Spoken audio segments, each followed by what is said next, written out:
Welcome back to Hoffman Academy. I'm Alex. Today we're going to learn the theme from Gravity Falls, the TV show. This is such a great theme. Even if you haven't seen the show, you'll love to play it. Go ahead and grab the sheet music on the link below so you can follow along with me. And remember, this is the intermediate version. If this one looks too challenging, check out our elementary version. Okay, so if you have the sheet music, let's start from the top. All right, we're starting with right hand only for these first four measures. And this is way up here on the top of the treble clef. This first measure is a D minor chord in the second inversion. So we're going to play that up and down a couple times. And then it's the same position, but we're going to change fingers. Our middle finger plays the C. This is now an F major chord. Now this next measure is an A major chord. Normally you'd play that with 5, 3, and 1 like this, but you'll see why it's going to be easier to do 4 and 2 right here. And then you actually do that same chord again for the first half of this next measure, but then you're going to use finger 3 because this is why we used finger 4 before. We have to get up to our finger 5 on that high A. So these last two measures, measures 3 and 4, look like this. And then my third finger replaces right there. And those are staccatos. You can kind of play those like this. Pop, pop. That makes it kind of cool. All right, let's do these first four measures slowly together. Okay, are you in position? Let's do this at this speed. 1, 2, here we go. 1, 3, 4, 1, 2. Now fourth finger on E. And one more time, and then third finger replace. Good. Now right after we get to that high A, we're already in position for the melody in measure 5. So we're going to start there. We'll get to the left hand in a second. It's going to be pretty challenging, so I'll show you a couple options to help make it easier. But first, this melody. This melody is pretty simple. It's mostly steps, a couple of skips. So I'm just going to play along with it and see if you can keep up on your sight reading skills. I'm going to go kind of slow, starting on measure 5 with this D. Here we go. 1, 2, 3, 4. 1, 2, 3, 4. Freeze right here. This is a tricky rhythm, so I'm just going to tell you how this goes. This goes 1, 2, and 3, 4. So that G has to come after 2, but not on 3. On the and in between 2 and 3, like this. 1, 2, and 3, 4. So try that a couple times if you need to. 1, 2, and 3, 4. And that stretch down to the C. And then starting measure 9 is just like measure 5. 1, 2, 3, 4. Note, half, note, half, note, note. 1, 2, 3, 4. Now rest on measure 13, but notice that F is with finger 1. So we're going to slide up here and start there. 1, 2, 3, 4, rest. And rest again. And rest. And then stretch up a little bit to the C sharp for 3 of those. And then back to F again. Rest. 2, 3, 4. 1, 2, 3, 4. Rest. This is a B flat. I didn't mention the key signature before, but the B's are flat in this one. So 2, 3, 4. G for 2 beats, 3, 4 up to the C, skip down, and then that C sharp again, so just a little bit of a stretch, and now we repeat all the way back to the beginning. So this is kind of a big trick. You have to play that C sharp and then jump really quickly back to our starting position. So let's try that. Let's go to measure 24, and then do measure 25, and then jump back to measure 1 at the beginning, kind of like this. Here's measure 24 with a G. We're still in this F position, so right there. Here we go. 1, 2, 3, 4. 1, 2, 3, 4. 1. Just like that. Okay, we'll play a faster version of the right hand in a minute, but let's talk about this left hand. All this left hand is doing for most of this is this cool little pattern of pinky to thumb, back and forth. Now, this is called a power chord. And this makes it sound way cool. But it is kind of challenging because you're moving a lot. So here's some ideas to make it easier. If you tend to have a stiff hand and you play with only fingers, that's going to make it really hard. So you don't want to be stiff at all. You're going to get tired real quick. So one thing you can do is kind of loosen up and let your hand kind of rock, like you're turning a doorknob, that sort of motion. Rock back and forth a little bit. And practice that for a little bit until that feels comfortable.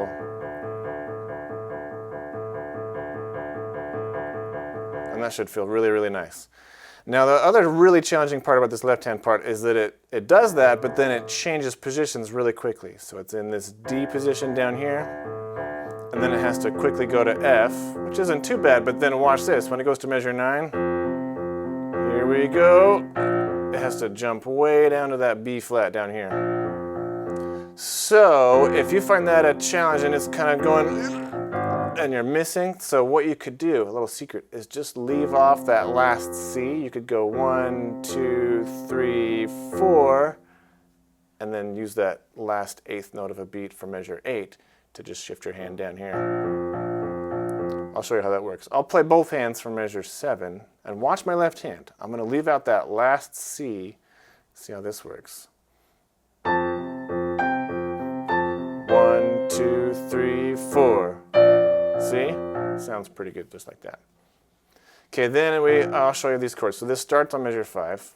In our D position, it goes 1, 2, 3, 4. Again, 2, 3. Shift up to F. 2, 3, 4. 1, 2, 3, 4. 1, 2, 3, 4. 2, 3, 4. Now, just a step up to C, but only for one measure, because then it's got to go down to A. So that's C, 2, 3, 4, down to A, 2, 3, 4, and then right back up to D. Okay, and then does the same pattern again. So let's figure out how these two hands go together. Starting at measure 5, I'm going to go kind of slow. Notice when in measure 7, when the right hand and the left hand link up. They start here, and you have two other notes in the left hand, and then the G plays with the thumb on the C, 2 more notes, and then they play together here, the A on beat 4 with the F again. So when we get there, watch out for that. I want to count that really carefully. But starting back at measure 5, 1, 2, here we go. 1, 2, 3, 4, 1, 2, 3, 4, shift 1, 2, and 3, and 4, and 1, 2. Moving on.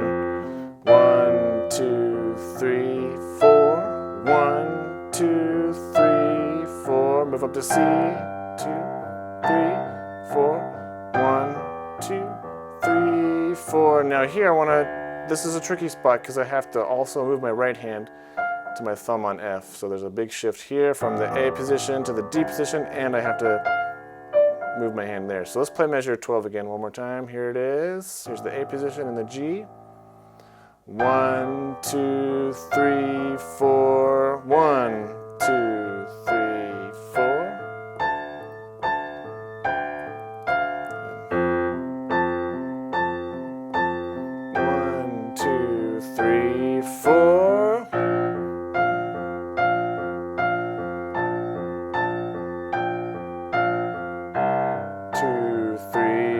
Down to A, 2, 3, 4, 21.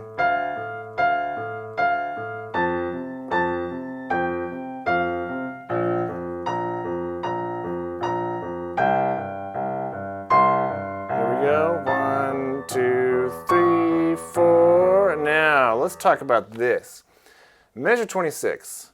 I'm going to play this D, and notice it also has a pedal sign under there. So I'm going to play these 1, 2, 3, 4, and pedal at the same time that I land on that. There's a good reason for that, because I need to also get up to this high D. Well, it's not really high, it's just, 2 octaves, no big deal. But if I had no pedal, it would have all that silence in between. And I think it's cool if we keep that D sounding and then I can release the pedal after I pop that D. And then our right hand, after that D happens in the left hand, one, I'm going to use my third finger here. So I'm kind of like in the opening position that I started in. And play third finger on D. See, it's that same 4 notes from the beginning. But then I go to C natural and E, and then I can land on the third finger on that D. So that measure 26 sounds like this. 1 and 2 and 3 and 4 and... Now I'll show you what it sounds like with pedal. Here we go. 1 and 2, 3, 4. Sound pretty cool, right? Now let's talk about this. I know you're all looking at this big squiggly line and going, whoa, is that a glissando? Yes, it is. It's a glissando. Now, glissandos are written like this. They have a starting note and an ending note and that squiggly line. But that does not mean that you have to play every single note from this note all the way down to that note. So what this is kind of just an effect. You can play that D, and I use my finger 1 because I use my thumbnail to kind of drag it across the keys like that. But you could try something, you could use your second finger and kind of drag the side of it. Some pianos are stiffer than others, so they might hurt, but some keyboards are actually pretty easy. You can just kind of go like that and drag the side of your finger along the keys. So what I do is I go 1, 2, 3, 4, like that. 1, 2, notice I didn't get all the way there. I kind of faded out about halfway through. So I play there. You definitely hear these first few notes.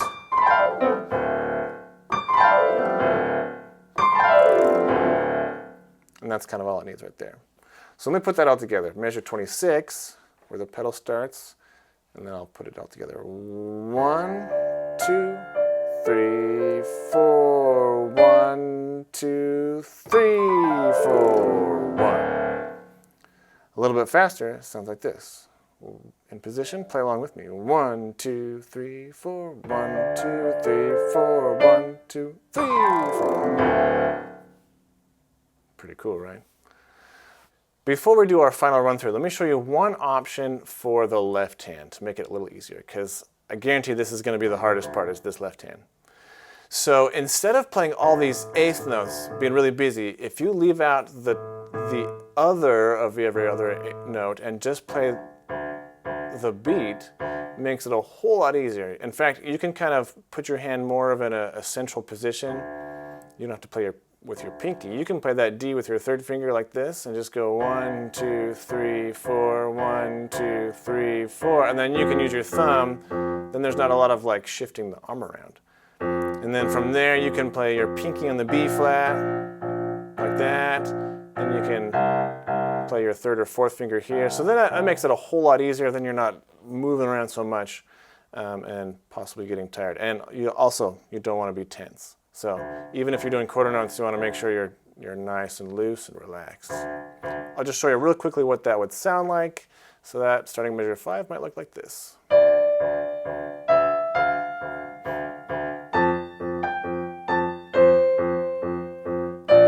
of like that.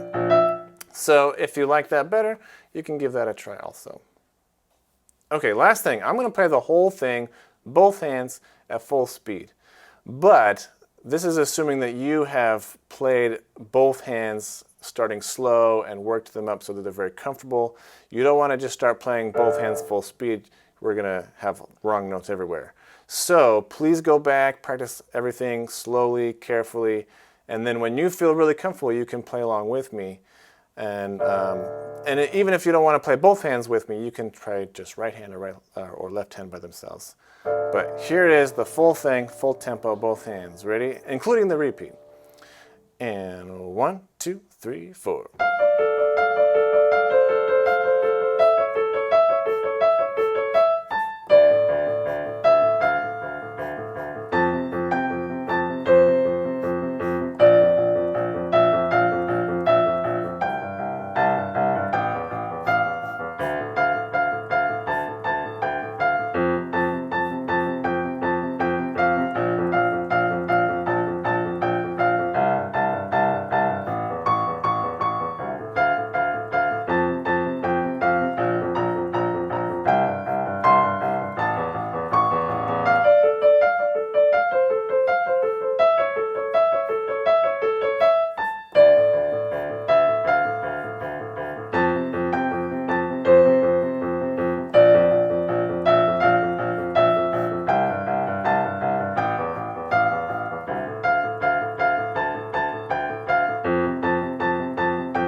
Thanks for learning with me today.